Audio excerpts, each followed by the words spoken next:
और धर्म परिवर्तन तो हमेशा हिंदुओं का ही हुआ। ये जो लव जिहाद और लैंड जिहाद की बात है, ये कब से ज्यादा बढ़ना शुरू हुआ? यह भी 10-15 साल से। इसका श्रेय कौन लेगा? अब कौन सी सरकार लेगी? नहीं, हमारी सरकार, अभी आपने देखा ना, माननीय 10-15 सालों में बीजेपी मुख्यमंत्री की सरकार रही है, कांग्रेस की भी सरकार रही है, इस वक्त बीजेपी की सरकार है। जो देवबंदी मुसलमान भाई है वो भी कहते हैं कि ये हमारे कुरान पाक में ये काम जायज़ नहीं है।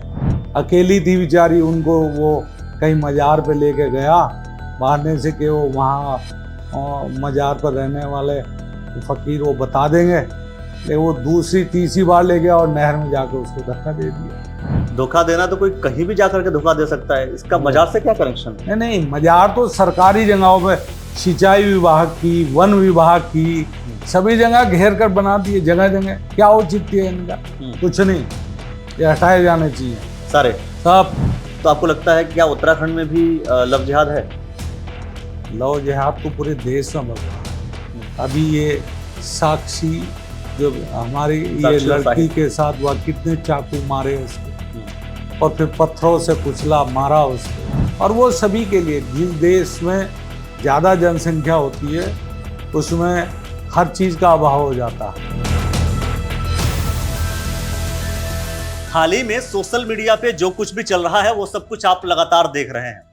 इसी के बीच एक आवाज उठी, एक सवाल खड़ा हुआ कि मदन कौशिक जी ने हराने की कोशिश की थी, लेकिन इस बार कोई और था। इस बार थे खानपुर विधानसभा के पूर्व विधायक प्रणव सिंह चैंपियन जी। तो मैंने सोचा कि आपको याद होगा कि एक बार पहले भी एक आवाज उठी थी, उस आवाज से एक सवाल कर लेते हैं फिर से, क्या यह सच था या झूठ था? क्योंकि ये बातें उठती रह रही हैं तो बातों का कहीं ना कहीं जवाब लेना भी जरूरी है। संजय गुप्ता जी हमारे साथ हैं, आपका बहुत बहुत स्वागत करता हूं मैं। धन्यवाद। सवाल आपसे यही करूंगा कि अभी अभी रिसेंट में कुंवर प्रणव सिंह चैंपियन जी खानपुर विधानसभा के पूर्व विधायक हैं, उन्होंने रहे हैं, तो उन्होंने ये कह दिया कि मदन कौशिक जी ने हराने की कोशिश की थी और भारतीय जनता पार्टी कई नेता थे जो उनके अगेंस्ट में थे। इस पूरे बयान को आप कैसे देखते हैं, क्या कहेंगे आप? देखिए, मैंने पहले 1 साल पहले जो बोला था, हाँ, अब उस चीज को मैं भूल गया हूँ, मैं उसको दोहराना नहीं चाहता। उसको दोहराना बिल्कुल नहीं है ना, बिल्कुल नहीं, अब नहीं मैं दोहराना। चलिए कोई बात नहीं, उसको आप नहीं दोहराना चाहते, लेकिन जनता तो जिस तरीके से परसीव करेगी वो उसको सोचेगी कि आखिर ये चीजें क्यों बार बार उठ रही हैं। और जो कि अगर पार्टी के आधार पर देखा जाए, आपको लगता है कि इस तरीके की बातें उठना पार्टी के अंदर, पार्टी के नेता, उचित लग रहा है आपको? नहीं, उचित नहीं है। और अब मैं उस चीज को, मैंने कहा ना, मैं दोहराना नहीं चाहता, जो बात गई। चलिए ठीक है, एक पूरा मामला है और मामला यह है कि भाई लैंड जिहाद को लेकर के जो ये वर्ड जो है काफी सोशल मीडिया पर मतलब घूम रहा है और लोगों के जो मजार है वो तोड़ी भी जा रही हैं। धार्मिक जी की सरकार है, आपको लगता है कि धार्मिक जी ये ठीक काम कर रहे हैं? नहीं, बिल्कुल निश्चित रूप से ये देवभूमि है, देवताओं की भूमि है, ऋषियों महर्षियों की भूमि है, तपोभूमि है। इसीलिए उत्तराखंड को देवभूमि कहा जाता है। और ये यहाँ पर जगह जगह जो एक योजनाबद्ध तरीके से मजार बन रहे हैं वो गलत, वो बिल्कुल नहीं बनने चाहिए। और ये माननीय न्यायालय का आदेश है और हमारी सरकार ने, माननीय पुष्कर सिंह धामी जी जो बहुत यशस्वी हमारे नेता हैं, माननीय मुख्यमंत्री हैं, उन्होंने इस चीज़ को फॉलो किया है और उनको कोर्ट के आदेश पर हटवाने का जो काम किया है वो बहुत सराहनीय है। उसकी पूरी जनता में सराहना हो रही है। लेकिन बहुत से ऐसे विधायक हैं विपक्ष के, वो तो कह रहे हैं कि भाई ये जबरदस्ती चुन करके ये लोग कर रहे हैं जो कि नहीं करना चाहिए। नहीं, ऐसा कुछ नहीं, ऐसा कुछ नहीं है। ये तो माननीय न्यायालय का आदेश है और फिर सरकारी जगहों पर ये बने हुए हैं। और ये जो देवबंदी मुसलमान भाई है वो भी कहते हैं कि ये हमारे कुरान पाक में ये काम जायज़ नहीं है। कैसा काम? कि मज़ारों को पूजना। तो ये काम अच्छा हो रहा है और कुछ चंद लोग जो जनता को ठगना चाहते हैं, वो किसी तरीके से धार्मिक रूप से या वैसे, और वहाँ गलत काम होते हैं। वहाँ लोगों को अभी एक ज्वालापुर में अभी एक महिला की हत्या हुई है। वो उनके जेवरात आदि चोरी हो गए थे, एक उन्हीं के यहाँ पुताई करने वाले ने चोरी कर लिया था, और वो उनको अकेली थी बेचारी, उनको वो कहीं मज़ार पे लेके गया बहाने से कि वो वहाँ मज़ार पर रहने वाले फ़कीर वो बता देंगे, लेकिन वो दूसरी तीसरी बार ले गया और नहर में जाकर उसको धक्का दे दिया, उनकी डेड बॉडी मिली। तो इस तरीके की जो कुकृत्य होते हैं वो इसी वजह से हो रहे हैं, इन चीज़ों को जो बढ़ावा मिल रहा है, तो ये नहीं होना चाहिए। नहीं, कि धोखा देने वाली जो बात है, वो व्यक्ति धोखा देना तो कोई कहीं भी जाकर के धोखा दे सकता है, इसका मजार से क्या कनेक्शन है? नहीं, मजार तो सरकारी जगहों पे सिंचाई विभाग की, वन विभाग की, सभी जगह घेर कर बना दिए, जगह जगह। क्या औचित्य है इनका? कुछ नहीं, ये हटाए जाने चाहिए सारे सब। लेकिन जो ऐतिहासिक नहीं है, जिनका किसी उसमें नाम नहीं है, प्राचीन नहीं है, जो अभी कुछ सालों में देवभूमि को एक तरीके से ये इस्लामीकरण करने के लिए बनाए गए हैं, वो बिल्कुल हटाए जाने चाहिए। अच्छा, मतलब जो पुराने हैं, हाँ, अगर जिसका कोई इतिहास है, जिसका जिस मजार के को जैसे लोग पूजते हैं, जैसे पिरान कलियर की कोई बात करें, तो इन सबको छोड़ देना चाहिए। नहीं, जो ऐतिहासिक है उनको तो कोई कुछ नहीं कर सकता, लेकिन जो जगह जगह बिना वजह के बना रखे हैं उनका क्या औचित्य है? अच्छा, जैसे आज लैंड जिहाद को लेकर के ये बात हो रही है कि भाई मजार बना दिए गए, हाँ। लेकिन मंदिर की अगर मैं बात करूं, हाँ, मंदिर भी बनते रहते हैं, हाँ, अलग अलग जगहों पे बनते रहते हैं, हाँ। तो इसको लेकर कुछ कहेंगे आप? ये मंदिर जो भी बने हुए प्राचीन है, जिनका पुराणों में इतिहास में नाम है, नए मंदिर कोई नहीं बनाए जा रहे, कहीं पे भी नए मंदिर नहीं बन रहे, और ये देवभूमि है। हाँ। यहाँ तो शिवालय जगह जगह बने हुए हैं, प्राचीन है, आज से नहीं बने हुए। मतलब जितने भी मंदिर उत्तराखंड में हैं, वो सभी प्राचीन है, सभी पुराने हैं। हाँ, नया मंदिर कोई नहीं होगा। नया का मतलब आप कब से मान रहे हैं? मैं कह रहा हूँ मजार हो या मंदिर, आप नया का मतलब कब से मान रहे हैं कि हाँ, इस तिथि के बाद जितनी चीजें बनी होंगी ये सब 20-30 सालों में बने हैं मजार जितने भी है। अच्छा, ये एक योजनाबद्ध तरीके से बनाए जा रहे हैं, और इसका हम पुरजोर विरोध करते हैं। मतलब आप, और मंदिर बनाए जाएंगे, मंदिर अगर कोई 10 साल पहले बना हो उसका, ये सब परमिशन से बन रहे हैं, जो भी सरकारी जमीन में तो मंदिर भी कोई नहीं बनता। अच्छा, तो मामला सरकारी जमीन पर किसी भी मजार का बना देना है। हाँ, है ना? अच्छा, रेलवे स्टेशन में एक जो चीजें हैं, मतलब आप जो बोल रहे हैं उसी बात का मैं समर्थन करते हुए सवाल कर रहा हूँ। कई बार ऐसे फोटोग्राफ्स देखने को भी मिलते हैं, और आप जाएं वहां पर तो वहां भी देखने को मिलता है कि रेलवे स्टेशन के पास मजार बना हुआ रहता है। और एक बार तो एक फोटो सोशल मीडिया पे वायरल हुई थी, उसका पुष्टि हम नहीं कर सकते, लेकिन जो चीजें देखने को मिली कि भाई ब्रिज है, ब्रिज के ऊपर मजार देखने को मिला, हाईवे के आसपास मजार देखने को मिल जाता है, तो और खासतौर पर रेलवे स्टेशन के आसपास तो बहुत ज्यादा। ठीक है, तो आप ये बताइए कि आखिर ये सब चीज जो बनती है, या मजार जब बनते हैं, तो इसमें सरकार देखती नहीं है क्या बनते समय? क्या रेलवे प्रशासन देखता नहीं है कि बन रहा है? स्थानीय प्रशासन को इसका संज्ञान लेना चाहिए और तत्काल उस पर कार्रवाई करनी चाहिए। बाद में उसको हटाने में बहुत दिक्कतें आती हैं और आपसी वैमनस्य पैदा होता है। हाँ। ये उसी समय इस पर रोक लगाई ये तो कह रहा हूँ कि जब ये जितनी भी मज़ारें बनती हैं, क्या उस वक्त वहां का प्रशासन, रेलवे प्रशासन, रेलवे मंत्रालय, मिनिस्टर का कोई भी विभाग हो जिसकी जमीन पे बन रही है हो, उसको तत्काल संज्ञान लेना चाहिए और उस पे रोक लगानी चाहिए। अच्छा, उत्तराखंड में आपको लगता है कि लैंड जिहाद ज्यादा बढ़ रहा है? मतलब जो इस्लामीकरण, आपने बोला कि इस्लामीकरण किया जा रहा है उत्तराखंड का। हाँ,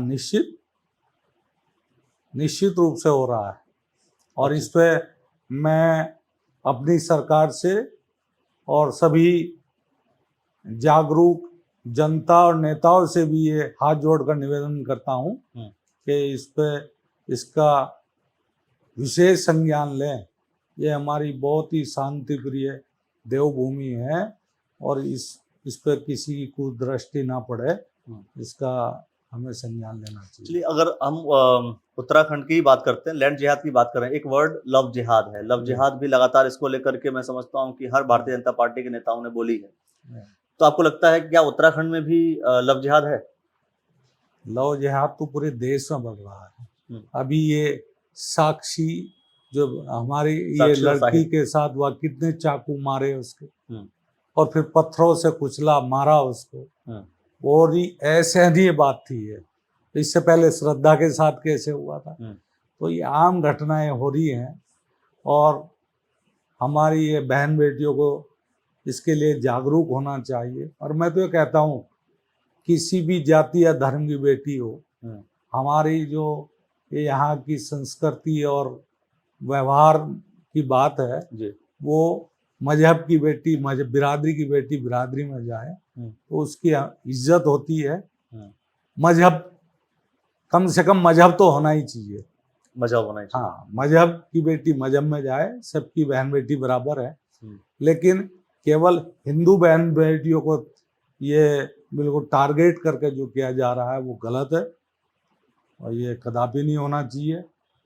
और मैं अपने भाइयों से, अपने बड़ों से भी ये प्रार्थना करूंगा कि उनको अच्छे संस्कार दें और उन्हें अपने धर्म, अपने समाज के प्रति जागरूक करें कि उनका भविष्य कष्टमय ना हो।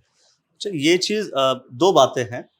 एक, जब कोई मुस्लिम लड़का और हिंदू लड़की का केस होता है, उसी को आप लव जिहाद कहते हैं? या ऐसा भी है कि अगर कोई लड़का हिंदू हो और लड़की मुसलमान हो तो मैंने कहा ना, नहीं, मैं कह रहा हूँ सर, मैंने कहा ना लव जिहाद क्या है? जिस मजहब की बेटी हो वो उसी मजहब में जानी चाहिए, शांति व्यवस्था बनी रहनी चाहिए, हम सब भाई भाई हैं। लेकिन हिंदू की बेटी को टारगेट करके अगर ये किया जाता है, ये नितांत गलत है, इसका मैं पुरजोर विरोध करता हूँ। अच्छा, इस विषय को लेकर के जो एक डेफिनेशन है आपके नजर में, परिभाषा जिसको हम बोलते हैं, परिभाषा हम क्या दे सकते हैं कि लव जिहाद है क्या? आप ये जरा बता दीजिए। लव जिहाद बहन बेटियों को किस प्रकार से उन्हें आकर्षित करते हैं, अपने नाम बदल कर, कलावा बांध कर, तिलक लगाकर उनके भविष्य से खिलवाड़ करते हैं और फिर उनका धर्म परिवर्तन कराने की कोशिश करते हैं, मार पीट करते हैं। वो बेटी जो अपने परिवार को छोड़कर झांसे में आकर चली जाती है, अब वो फिर उसके साथ यातनाएं उसको दी जाती हैं, मार पीट की जाती है, तो वो इधर की रह पाती ना उधर की रह पाती, उसका भविष्य संकट में हो जाता है। तो ये जो है लव जिहाद की श्रेणी में आता है। ठीक है, अगर हम उत्तराखंड की बात करें तो ये जो लव जिहाद और लैंड जिहाद की बात है, ये कब से ज्यादा बढ़ना शुरू हुआ? यह भी 10-15 साल से यहाँ उत्तराखंड में बहुत तेजी से बढ़ रहा है। तो इसका जो श्रेय है, क्योंकि हर अच्छे काम का श्रेय तो सरकारें ले लेती हैं, हाँ, इसका श्रेय कौन लेगा? अब कौन सी सरकार लेगी? नहीं, हमारी सरकार, अभी आपने देखा ना, माननीय 10-15 सालों में बीजेपी की सरकार रही है, कांग्रेस की भी सरकार रही है, इस वक्त बीजेपी की सरकार है। तो माननीय मुख्यमंत्री जी ने कहा ना, अभी एक कानून भी बनाया है और ये जो है धर्म परिवर्तन का कानून भी कड़ा बना है, वो सभी के लिए है, ना हिंदू का धर्म परिवर्तन हो, ना मुसलमान का धर्म परिवर्तन हो। और धर्म परिवर्तन तो हमेशा हिंदुओं का ही हुआ है। तो औरंगजेब के समय में ये सब देश के अंदर, अब ये कितने राजपूत मुसलमान बने, कितने गुज्जर समाज के लोग मुसलमान बने, अन्य भी त्यागी बने, सैनी भी बने, बहुत लोग बने, सभी बिरादरियों में से बने, गोड ब्राह्मण से गाड़े बने। आपने देखो, ये जो है अफगानिस्तान में राजा जयपाल थे, गंधार की गंधारी थी, जो हस्तिनापुर ब्याही थी, वो सब वो हिंदुओं का ही तो था। अब लाहौर और हमारा ये सब रावलपिंडी किसके नाम से जानी जाती है।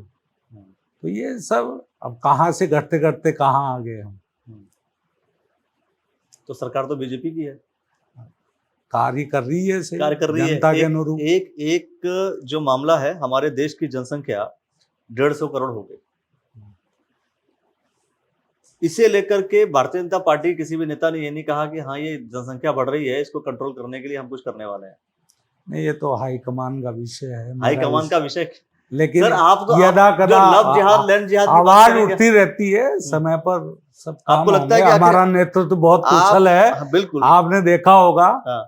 माननीय मोदी जी जो जिस देश के प्रधानमंत्री को लाइन में लगना पड़ता था, आज उनसे मिलने के लिए लोग लाइन में लगते हैं। और अभी आपने देखा जो अभी एक राष्ट्राध्यक्षों की मीटिंग हुई, तो इसमें एक देश के राष्ट्राध्यक्ष ने माननीय मोदी जी के पैर छुए और आशीर्वाद लिया। ये छोटी बात है, बहुत बड़ी बात है। तो मैं कह रहा हूँ कि आप ये जो जनसंख्या नियंत्रण कानून है कब तक आ जाएगा? 9 साल हो चुके हैं आपकी सरकार को, 9 साल हो गए। मैं ना तो विधानसभा का सदस्य, हाँ। ना लोकसभा का सदस्य, पर पार्टी के तो है ना लेकिन सदस्य। हाँ पार्टी का कट्टर सिपाही हूँ। हाँ। पार्टी का कट्टर सिपाही हूँ। तो उस आधार पर आपको नहीं लगता है कि सरकार को जल्दी कर लेना चाहिए? पार्टी में आवाज, भाई जनसंख्या बढ़ रही है, पार्टी में तो जनसंख्या कंट्रोल करने के लिए हमारी पार्टी इसके लिए क्या है? चिंतित आपकी है। सरकार जल्दी नहीं ला सकती है? 9 साल हो चुके हैं, 10वें साल पूरा हो जाएगा, हमारी 24 की तैयारी शुरू हो चुकी है। हमारी पार्टी बहुत चिंतित है इसके लिए। हाँ। और वो सभी के लिए, जिस देश में ज्यादा जनसंख्या होती है उसमें हर चीज का अभाव हो जाता है। तो वो तो जनसंख्या किसी की भी हो, वो सीमित होनी चाहिए। जितनी हमारी व्यवस्थाएं हैं उसी के अनुरूप होनी चाहिए। और उसमें हमारी सरकार चिंतित है उसके लिए। चलिए देखते हैं कि सरकार क्या जनसंख्या नियंत्रण कानून लेकर के आती है, नहीं आती है। लेकिन एक बड़ा सवाल है दोस्तों कि 9 साल मोदी सरकार को हो चुके और लगातार 9 साल हुए हैं। 1 साल बचा हुआ है और 1 साल के तुरंत बाद फिर 24 का चुनाव है। उस चुनाव के बाद सरकार यह कहती है कि जनसंख्या नियंत्रण कानून लेकर के आएंगे या अभी 1 साल के भीतर ही जनसंख्या नियंत्रण कानून सरकार लेकर के आती है, ये अपने आप में बड़ा प्रश्न है। अंत में एक सवाल कर लेता हूं, पिछली बार भी किया था, अभी भी कर रहा हूं मैं आपसे कि चुनाव होने वाले हैं 2024 के और साथ में नगर निगम के भी चुनाव है। तो मतलब नगर निगम की तैयारी आप यहीं से कर रहे हैं तो श्योर है ना? देखिए, हमारा काम है पब्लिक की सेवा करना और जो व्यक्ति लोगों के दिलों को जीतता है, दिलों में जगह बनाता है, वही नेतृत्व करने का काम कर सकता है। जी। अभी तो हम सेवा कर रहे हैं। अगर हमारी जनता प्रसन्न होगी और हमारे पार्टी हाईकमान का आदेश होगा तो सब कुछ होगा। चलिए, लेकिन हमारा काम है सवाल करना, हम सवाल ऐसे करते रहेंगे। इन सवालों को लेकर के आप क्या सोचते हैं, जवाब जो संजय गुप्ता जी ने दिया उसको सुन करके आपको क्या लगता है कि क्या कुछ ये जो लैंड जिहाद, लव जिहाद, जनसंख्या नियंत्रण कानून को लेकर के क्या आपके मन में कुछ थॉट आता है, वो कमेंट सेक्शन में अपनी प्रतिक्रिया जरूर दीजिए। आपने जो समय दिया सर उसके लिए बहुत बहुत धन्यवाद। तो दोस्तों वीडियो को लाइक कर लीजिए, चैनल को सब्सक्राइब कर लीजिए, शेयर जरूर कीजिएगा और अपना सुझाव भी द न्यूज़ वाला नेटवर्क पर जरूर भेजिए। बहुत बहुत धन्यवाद दोस्तों।